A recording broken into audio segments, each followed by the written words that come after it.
Hello, everybody, especially to our grade 12s because it's grad week. So that is why I have my cool cap on. It's my graduation cap from the university. And I'm okay with being a nerd, but I'm really excited for you guys because it's grad week. So we will kind of get going and we're going to talk some more about cults, which is interesting. So it's grad week, it's grad week, it's grad week. So I know you've heard this a billion times, and I'm sorry that it is not what we're going to do, but we're going to try and make it as special as possible. So pay attention to emails and the Instagram and things like that. And we're so proud of all of you. And to the grades and 10s and 11s in my religion class, you keep supporting your older classmates because they're doing awesome and they're paving the way for you. And hopefully this doesn't go on for much longer. So we will keep going. So watch the weekly update, which is hopefully what you're doing right now. Watch the Netflix Explained on Cults. It's about 25 minutes, so it's a longer video, but it's so good. So you can either watch it on Netflix. I also give you the YouTube video because it is free of charge on YouTube, and it's fascinating. It's so good. Okay, so watch it because it talks a lot about what we're gonna do. There's some readings there. This week for alms, just like last week, try to send a different congratulatory message to someone in the grad class. If you're in grade 10 or 11, take the opportunity to either tell someone in the graduating class how proud you are of them or someone else good things about their lives. So that New Age Religion Research Project is due on June 8th, which is the following Monday, okay? And so please make sure you have that done. And then the last assignment we'll have for religion is the alms project. So we're almost done, okay? So I'll go through the PowerPoint. Okay, so we briefly talked about secular humanism last week. So this is a belief that the dignity of the human person, human life, happiness is achieved through human reason. And so the idea that God is not involved in decision making and the supernatural doesn't need to be involved in that, okay? So religion in the 21st century, a lot of people say, you may have heard it before, like, oh, God's dead. And God's not dead. Religion is actually it's still very high. It's very popular in our world. It's everywhere, and but it's shifted a lot. Okay, and there's four major classifications of religion. There's organized religion, which is like Catholicism, things like that. There's religious movements, sects, and cults, which we're going to talk about. State religion and folk religion. So organized religion is like Judaism, Hinduism, Christianity, Buddhism, Sikhism, Islam. A new organized religion was formed in the 1800s called the Baha'i Faith, and we'll talk about it in a couple slides. Religious movement, sects, and cults. So fundamentalist groups often break off from mainstream organized religion. They're often like totally different from what regular type culture and society is. They often have like a very huge emphasis or focus on like a specific concern. So it could be like being modest for women, or so like enforcing the burqa within extremist Islam. It's often like a very absolute thing. It's my way, the highway. Obey Jesus or perish. It's a bit much, okay? Fundamentalists are usually unwilling to talk about their beliefs because they believe, like I said, it's their way or the highway. They're very specific about what they do believe. And what is ejected and rejected is usually done by one person. So it's usually like one major leader in like this fundamentalist group that makes all the decisions for everybody. Okay. So the Baha'i Faith, like I said, was a new type of organized religion. It's monotheistic. It does emphasize the unity of all religions, which is pretty cool. And it started to spread during the rule of the Persian and the Ottoman empires, but it really started to gain faith in the 1800s. Now, to shift from that, we look at like a fundamentalist type extremist group. And so there was a case study in September of 2010 where a Florida Christian pastor said he was going to burn the Quran, which is the holy book for Muslim people, if they didn't move the Islamic mosque near Ground Zero in New York.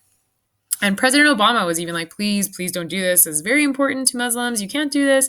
Finally, he agrees to, because like all these different world leaders said, like, please don't do this. You're going crazy.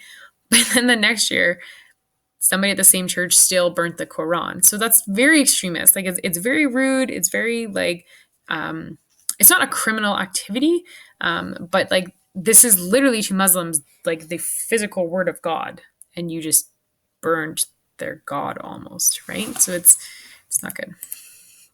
So sects and cults are usually breakaway groups from organized religion, and so they've kind of like shifted over. They tend to have very charismatic leaders, which you will see in that cult video. They have like these revelations from a divine source that only they can hear. It's amazing. They often have very harsh controls. They're put under constant pressure to accept entirely what the leader is saying, and if they don't, they get kicked out or they can get harmed. Everything the leader says is true and right, and so you have to follow them. And people inside the cult are often taught that anybody outside of it is evil. And so that includes your family. And so if your family is trying to tell you that what you're doing is wrong, they are evil and they cannot be trusted. And so they try to kick them out. And so a lot of times a lot of their followers are based on people who are kind of looking for a specific support, and they kind of have attachment problems. And so they attach themselves to this charismatic leader, and then they're kind of sucked in. Okay. There is a video here on Scientology. You're welcome to watch it. You don't have to. It's really interesting. But Scientology is another example of like kind of a breakaway cult. Okay. So it's based on the writings of L. Ron Hubbard. And he was actually a science fiction writer, and he taught that Xenu was the ruler of the Galactic Confederacy. He brought billions of frozen people to Earth. He stacked them around volcanoes, blew them up, and then he created these disembodied alien souls known as body thetans. And then these thetans then swarmed and stuck to humans within the world and then clouded our judgment. And so in order to get rid of these thetans, we need to achieve enlightenment. And that's what Scientology does. You're breaking away from this with a lot of money.